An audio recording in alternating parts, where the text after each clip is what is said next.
Time கொடுங்க எங்களுக்குன்னு சொல்லிட்டு அந்த தீர்ப்பில் வந்து கடைசி விஷயத்தை மட்டும் நான் சொல்லிடுறேன். இந்த தராசு தட்டுலாம் போட்டுக்கிட்டு இருந்தா நேரம் ஆயிடுது. இன்னொன்று, இந்த நோக்கர்கள்லாம் ரொம்ப அருமையானவர்கள். இவ்வளவு நேரம் இருந்து இவ்வளவு கேட்கறீங்கன்னா உங்களை பொற்பாத கமலங்களுக்கு என்னுடைய பணிவான என்னுடைய நன்றியை இங்கே தெரிவிச்சுக்கிறேன். இவ்வளவு நேரம்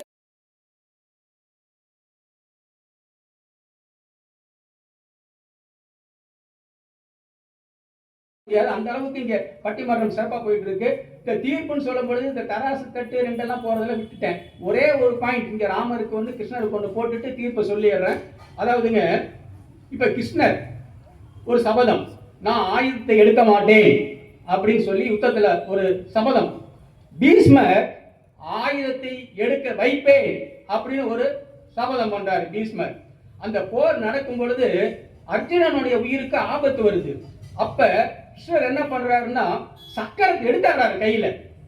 எடுக்க அவர் எடுத்துட்டாருன்னா நான் இறந்துடுவேன் பீஷ்மர்.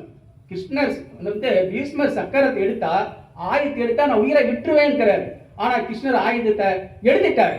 ஆயுதம் எடுத்துட்டு இவரு பாஞ்சு போறாரு கிருஷ்ணர் பீஷ்மர் கிட்ட. அப்ப அர்ஜுனன் கேட்கிறான், ஏ கிருஷ்ணா, என்ன டிராமா பண்றியா நீயே?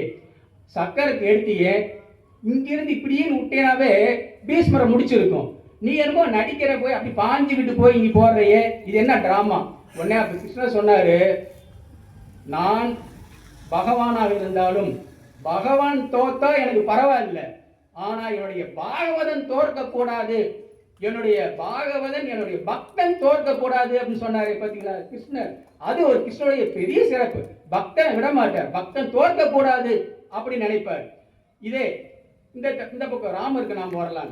ராமருக்கு வரும் பொழுதுங்க, இந்த ராமானுஜர் என்ன சொல்றாரு அப்படின்னா, அவருக்கு ஒரு தடவை ராமருடைய விக்கிரகம் கொடுக்குறாங்க. ராமர், சீதை, லட்சுமணர் விக்கிரகம் கொடுக்குறாங்க. இவர் ராமானுஜர் வாங்கிட்டு என்ன பண்றாருன்னா ஒரு வார்த்தை சொல்றாரு. என்ன சொல்றாருன்னா, தேவி இடாதவரை உள்ளே வை அப்படின்னாருமா. ராமருடைய சிலையை பார்த்துட்டு தேவி இடாதவரை உள்ளே வை ராமானுஜர் சொல்றாரு. என்ன அர்த்தம் யாருக்கு புரியல. அப்ப அவர் சொல்றாரு, ராமானுஜர் என்ன சொல்றாருன்னா, இந்த கிருஷ்ண சரண ஸ்லோகம் ஒன்று இருக்கு. அது என்னன்னா, கிருஷ்ணர் என்னை பற்று, அவ்வளவுதான், நான் உன்னை பார்த்துப்பேன், என்னை பற்று, நீ வந்து என்னை பிடிக்கணும், அதாவது பொறுப்பை நம்ம கிட்ட கொடுத்துட்ற, நீ வந்து என்னைய பற்று, அப்பதான் நான் உனக்கு உதவி செய்வேன். ஆனா ராமர் அப்படி கிடையாது, நீ என்னை பற்ற வேண்டாம், நானே உன்னை பார்த்துப்பேன், நான் உன்னை கைவிட மாட்டேன் அப்படின்னு சொன்னவர் ராமர். அந்த ராமாயணம் பூரா, ராமாவதாரம் பூரா சரணாகதி தத்துவம் தான்.